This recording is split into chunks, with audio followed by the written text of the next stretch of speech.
Коли я хочу створити щось для соцмереж, наприклад, я постійно вагаюсь перед початком роботи.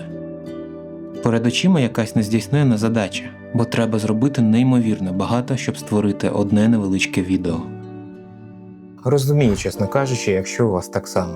В минулому відео я розповідав про формування ідей та про створення сценаріїв. Але на теорії далеко не полетиш, тому в цьому відео я покажу, як я роблю сценарії на даний момент.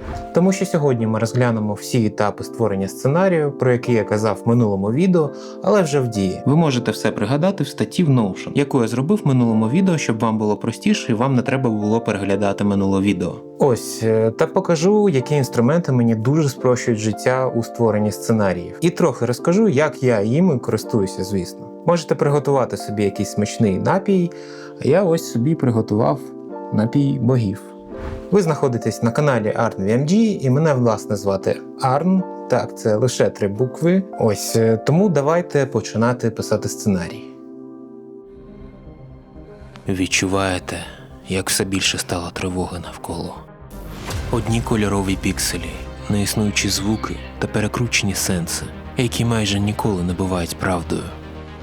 Це тепер усюди, по всій землі. Не здається вам, що відео затягує все більше і більше? Це нормально. Насправді кожен задається цим питанням.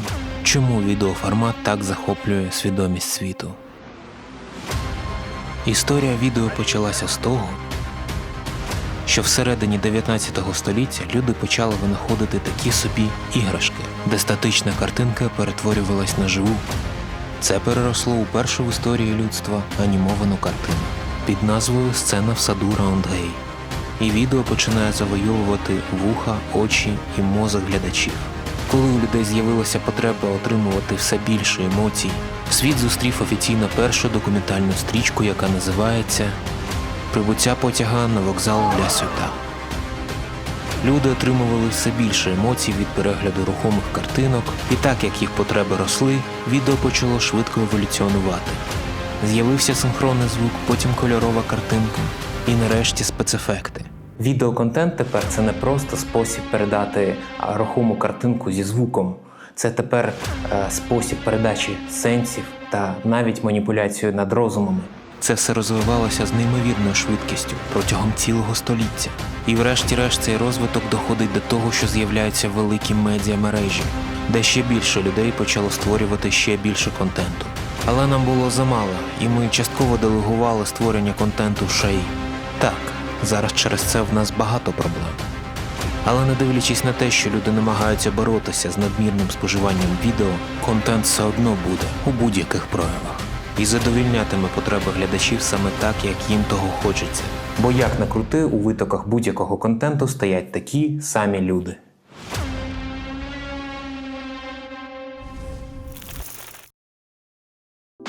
Привіт, Ютубе! Це було лише демонстраційне відео по сценарію, який ми сьогодні розглянемо. Я лише вчуся генерувати відоси, але аби зняв, якщо чесно, щось сам. Ну ладно. Можете цькувати мене у коментарях. Сценарії – це відповідальна частина створення контенту. Тому до цього процесу треба відноситися з відповідальністю. Зараз, мені здається, найважливіше – це сценарій. І, як на мене, найголовніше в цьому процесі – це почати. Тому треба все гарненько приготувати для подальшої роботи. Я віддаю перевагу чистому та просторому робочому місцю. Поверхня столу не має мати нічого зайвого, окрім, звісно, склянки води. Нічого не може відволікати, а тим паче дратувати. Звідси формується інша моя звичка, а саме абстрагуватися максимально, принаймні коли я починаю писати сценарій. Мені потрібен спокій та нейтральна атмосфера, щоб я мав змогу нормально сфокусуватися на своїх думках і витягнути зі своєї голови все, про що хотів сказати у сценарії для відео. Саме моя концентрація не дає мені нормально імпровізувати та легко щось наговорювати на камеру. А сконцентруватися таким чином на сценарії цілком можливо. Також я одразу готую собі всі необхідні інструменти, які я вам покажу в цьому відео. Я вже багато років використовую Notion. Тому почну саме з найважливішого інструменту в тій сфері, де ми все будемо занотовувати. Це чудовий інструмент, за який тим паче не треба платити.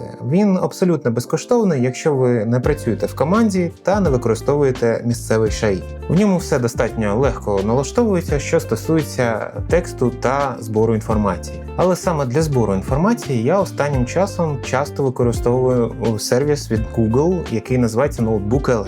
Це теж безкоштовний сервіс з збудованим штучним інтелектом Gemini від Google, який насамперед виконує задачу для аналізу та структурування даних для того чи іншого проєкту і базується лише на зібраних джерелах, на відміну від типових LLM. Ну і куди ж без LLM-ок? Я ще рік тому перейшов з чату GPT на раніше згаданий Gemini. Я про платну підписку. І мене цілком влаштовує прагматичність цього сервісу, на відміну від першого, який мені нагадує підлабузника. Але це лише моя думка. По суті, для написання сценарію потрібен тільки блокнот, будь-то звичайний, в якому пишуть ручкою, або цифровий, який є в будь-якому смартфоні, та, звичайно, доступ до інформації, щоб ми її брали не тільки зі своєї голови. Інформація – це важливий інструмент навіть для розважального контенту та коротких відео. Якщо сценарій буде базуватися на якісній та відібраній інформації, то, скоріше за все, готове відео буде відчуватися більш професійним та не буде викликати зайвих питань. В якості джерел для сценарію можна і треба використовувати будь-які види ресурсів. Це можуть бути спеціалізовані або художні книги, які можуть бути в нагоді для цитування. Це можуть бути певні журнали або навіть газети. Гарно, що це все зараз є в оцифрованому вигляді. Також підійдуть статті в інтернеті по темі контенту, для якого створюється сценарій, веб-сторінки, пости в соцмережах і навіть відео на Ютубі. Чим більше в нас буде інформації, тим точніше буде наша інтерпретація певної теми. І всю цю інформацію я збираю в ноутбуці в Notebook.lm. Щоб трохи скоротити хронометраж сьогоднішнього відео, я продемонструю сценарій для короткого відео, яке було на початку. Тому і ноутбук в мене буде про це. В ньому я зібрав інформацію з різних джерел. Добре, що сценарій не дуже довгий. Тут я зібрав різноманітну інформацію в різноманітних форматах. Це були і статті, і різні сайти. Я це все додавав через вкладку з посиланнями на сайти. Тут також можна робити посилання на відео, це дуже корисно. Також, якщо нажати на будь-яке з джерел, то у вас зверху буде коротке summary, а нижче буде опис всього контенту цього джерела. Також ви можете нажати на цю кнопку і перейти прямо на це джерело у браузері. Це стосується будь-якого формату джерела, і ви це можете використовувати для проробки будь-якого сценарію або будь-якої роботи, пов'язаної з інформацією. Далі в нас є друга частина інтерфейсу Notebook.lm – це чат, який повністю базується на тих джерелах, які зараз відмічені галкою.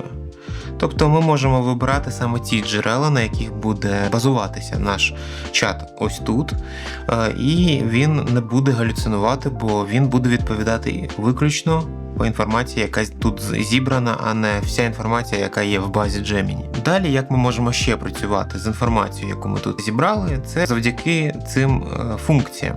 Ми можемо зробити аудіопереказ, це дуже зручний формат для того, щоб швидко ознайомитися з інформацією. Також ми можемо згенерувати презентацію або цілий відеоролик. Тут є багато цікавих форматів, які допоможуть вам навіть вивчити якусь тему для навчального закладу, наприклад. Тут можна сформувати тести, інфографіку і класна тема флеш-карти. Також в контексті збору інформації дуже корисно буде зібрати декілька варіантів відео, які схожі на нашу тему або на наш формат. Це не обов'язково повинна бути тема для сценарія, який готується.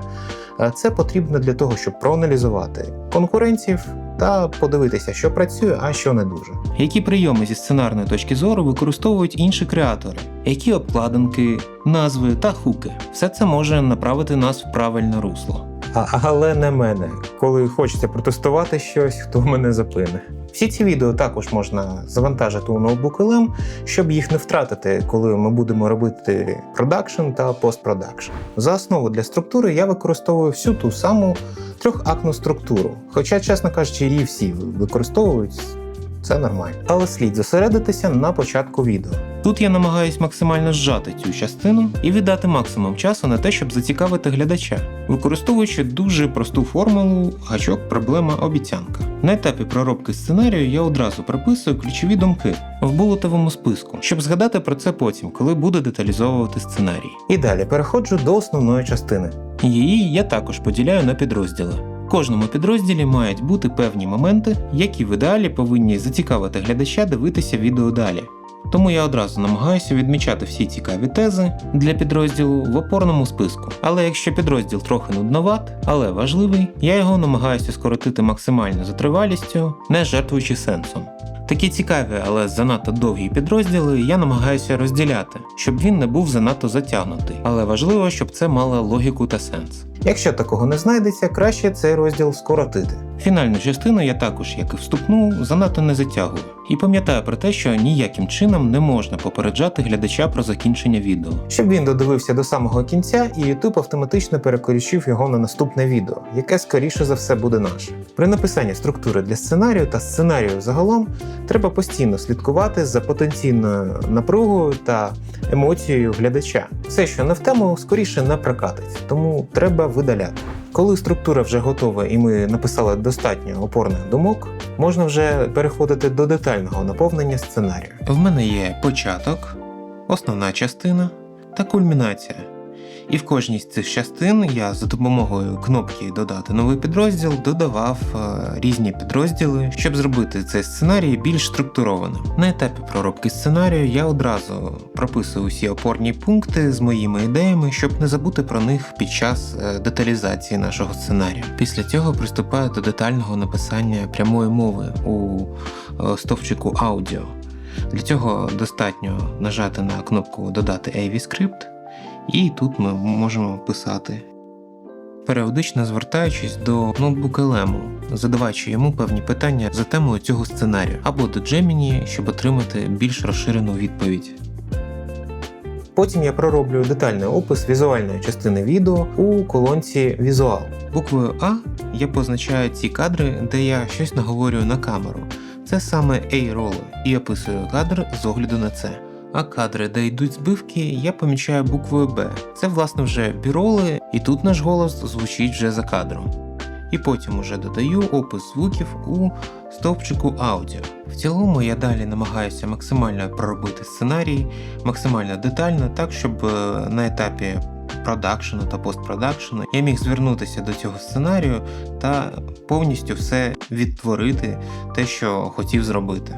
Вся інформація в цьому сценарії не взята зі стелі. Він був оснований на базі тих джерел, які були зібрані на початку. Зараз працювати з інформацією стало справді набагато легше, завдяки Шаї. Але зверніть увагу, що ми не просимо його зробити все за нас. Навіть дуже популярні зараз Шаї-агенти, які навчені на нашому контенті, не зможуть постійно робити всю роботу за нас. Тому що без контролю людини якість Шаї завжди хромає. Тому моя думка, що для детальної та продуктивної роботи Шаї треба використовувати не як заміну нам, а як помічника. Сценарій – це не те, що може бути повністю замінено штучним інтелектом, бо це про смак та індивідуальний погляд. Сценарій може змінюватися аж до самої публікації відео, але це вже гарна опора, на яку можна покладатися. До речі, напишіть у коментарях, чи використовуєте ви сценарії для створення контенту для ваших соцмереж. Та скажіть, які саме методи ви використовуєте. Можливо, я це вивчу і зроблю нове відео, надихаючись вашим коментарем. А тим часом сценарій вже готов, і він може бути класною інструкцією для того, щоб зняти нове відео, або для того сміття, яке я згенерував аж за 10 баксів. Точніше, євробаксів. До речі, якщо хочете відео на тему генерації відео, то теж можете писати про це в коментарях, щоб я знав. Може, завдяки вашому коментарю вийде одне з наступних відео. Ліворуч ви можете класнути по минулому відео, а праворуч буде плейліст, який присвячений сценарію. Залишайтеся на каналі ArmyMG, а+.